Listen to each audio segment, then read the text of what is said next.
Peristiwa ini terjadi di Desa Paluh Manis, Kabupaten Langkat, Sumatera Utara. Iswandi, murid kelas 3 SD negeri di Gang Mangga Langkat, sudah 10 hari mogok sekolah. Sebabnya, dia takut pada Muhammad Azwar alias Raju, teman satu kelasnya yang saban hari selalu menjitak kepalanya. Tingkah agresif Raju sebenarnya bukan hal baru. Anak-anak banyak yang tidak mau berurusan dengannya. Melihat aksi mogok Iswandi, sang ibu Ani Sembiring prihatin. Pada 31 Agustus 2005, dia mengantar Iswandi ke sekolah sekaligus mengadukan perilaku Raju kepada seorang guru bernama Pak Jamal. Usai mendengar laporan itu, Pak Jamal minta Raju menghadap.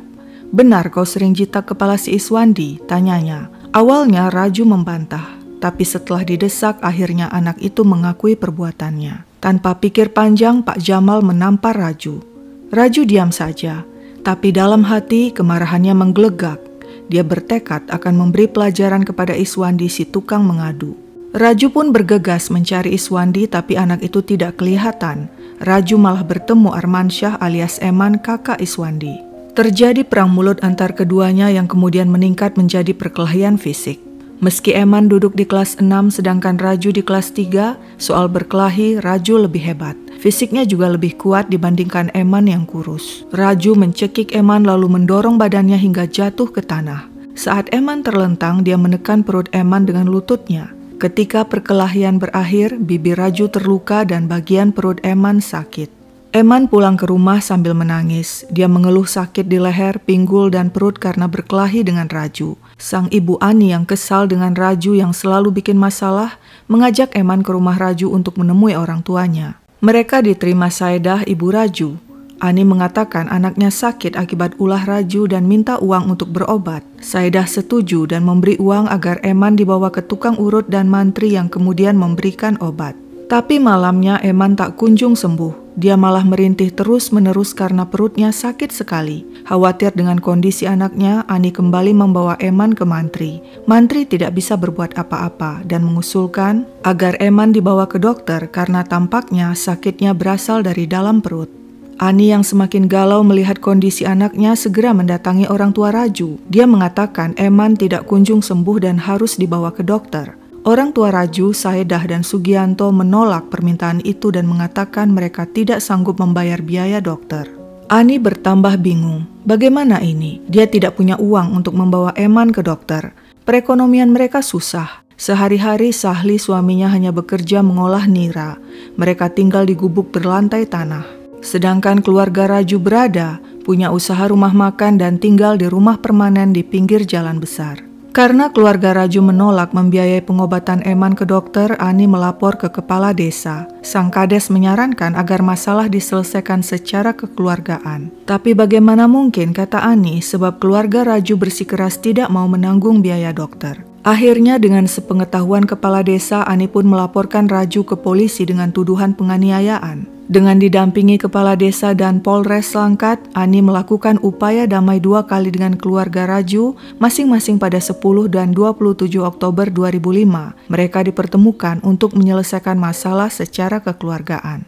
Tapi pihak keluarga Raju tidak mau berdamai. Mereka malah menantang agar laporan kasus itu segera saja dilimpahkan kepada jaksa. Orang tua Raju merasa mereka diperas. Sugianto, ayah Raju, mengatakan biar pengadilan yang menentukan siapa yang salah dan siapa yang benar. Raju pun diperiksa dan ditanyai polisi.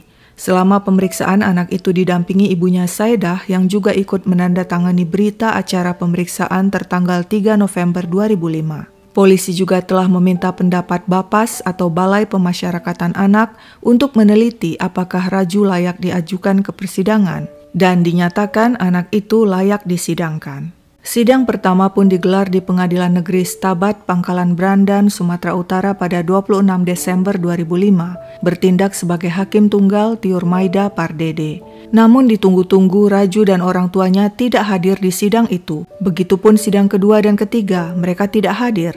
Hal itu membuat jaksa penuntut umum bertanya-tanya dan mengatakan Raju dan keluarga sudah dipanggil tapi tidak datang karena alasan yang tidak jelas. Tapi Saedah membantah. Dia mengatakan surat panggilan pengadilan datang terlambat, yaitu 2 hari setelah Raju dan keluarga pergi ke Banda Aceh untuk menghadiri acara keluarga. Barulah kemudian pada sidang keempat pada 12 Januari 2005, Raju dan keluarga hadir pertama kalinya. Dalam sidang, Hakim Tiur Maida berusaha mendamaikan kedua keluarga itu, tapi keluarga Raju menolak. Bahkan Saedah mengatakan ini namanya pemerasan karena keluarga Eman minta ganti rugi untuk biaya berobat. Hakim mengatakan keluarga Raju kurang kooperatif dan menunjukkan sikap kurang menghargai pengadilan, bahkan membuat gaduh di ruang sidang. Kasus Raju ini mulai terendus media. Beritanya menjadi heboh karena terdakwa adalah seorang anak kecil. Masyarakat berbondong-bondong menghadiri sidang, termasuk anggota DPR, Yeni Abdurrahman Wahid yang saat itu menjadi penasihat Presiden SBY, dan Kak Seto ikut mendampingi Raju dalam persidangan. Mahasiswa dan aktivis berdemo di depan gedung pengadilan menuntut keadilan bagi Raju. Mereka menganggap kasus ini adalah contoh arogansi penegak hukum. Kritik keras ditujukan kepada hakim dan pengadilan yang menyidang seorang anak kecil meskipun menurut Undang-Undang Nomor 3 Tahun 97 tentang Pengadilan Anak ditetapkan anak nakal yang diajukan ke persidangan harus berumur 8 hingga 18 tahun. Hal ini jadi runyam karena ada beberapa versi tanggal lahir Raju. Di kartu keluarga disebutkan usianya 7 tahun 8 bulan, sedangkan menurut Jaksa Penuntut Umum data buku rapor SD Raju menunjukkan usianya 9 tahun, yang berarti dia bisa diadili. Meski kritik datang bertubi-tubi, sidang Raju tetap dilanjutkan Hakim Tiur Maida. Pada persidangan 19 Januari 2006, sang hakim menetapkan penahanan terhadap Raju akibat 2 kali berturut-turut tidak menghadiri persidangan tanpa alasan jelas. Keluarga Raju juga dianggap tidak beritikat baik dan bahkan mempersulit proses sidang. Hakim mengatakan ulah Raju bukan kenakalan anak biasa karena luka Eman berdasarkan visum dokter cukup serius, yakni luka memar di rusuk kiri dan pinggul kiri. Raju kemudian ditahan di sel bersama napi dewasa di Rutan Pangkalan Brandan, Sumatera Utara. Tapi Raju hanya 1,5 hari berada di sana karena kepala rutan tidak setuju anak-anak berada di dalam sel tahanan dewasa. Kepala rutan mengizinkan Raju tidur di kantornya. Anak itu juga diizinkan tetap sekolah setiap hari. Ketua Komnas Perlindungan Anak Kak Seto menyayangkan keputusan hakim yang memvonis bersalah Muhammad Azwar alias Raju. Seharusnya Raju dibebaskan dari segala tuntutan karena dia masih anak-anak. Perdamaian akhirnya tercapai pada 28 Januari 2006 setelah adanya penetapan penahanan terhadap Raju.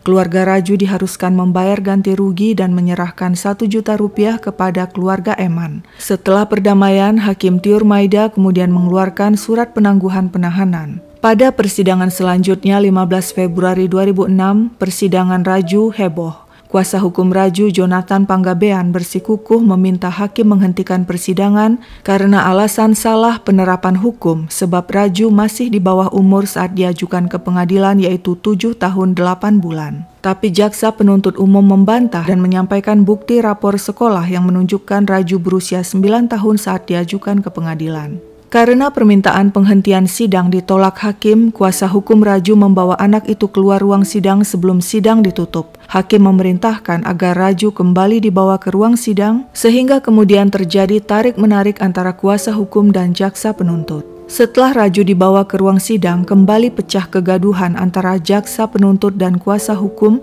yang didukung oleh keluarga Raju dan massa yang dibawa oleh keluarga Raju. Si kuasa hukum Jonathan mengeluarkan perkataan, pengadilan sesat, hakim sesat, pengadilan lontong, hakim lontong. Pada akhirnya hakim maju terus dan melanjutkan persidangan pada Maret 2006. Raju menangis dan menolak masuk ke ruang sidang Pengadilan Negeri Stabat. Si ayah yang menggendong Raju marah dan menyalahkan pengadilan atas semua ini.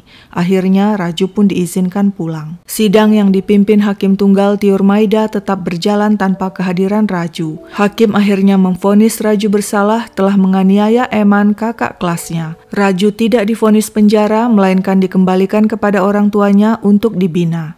Akibat kasus Raju ini, Komisi Yudisial memanggil dan memeriksa Hakim Tiur Maida atas sikapnya yang dianggap kontroversial. Apa hasil akhir pemeriksaan terhadap sang hakim? Tidak diketahui, berita lanjutannya.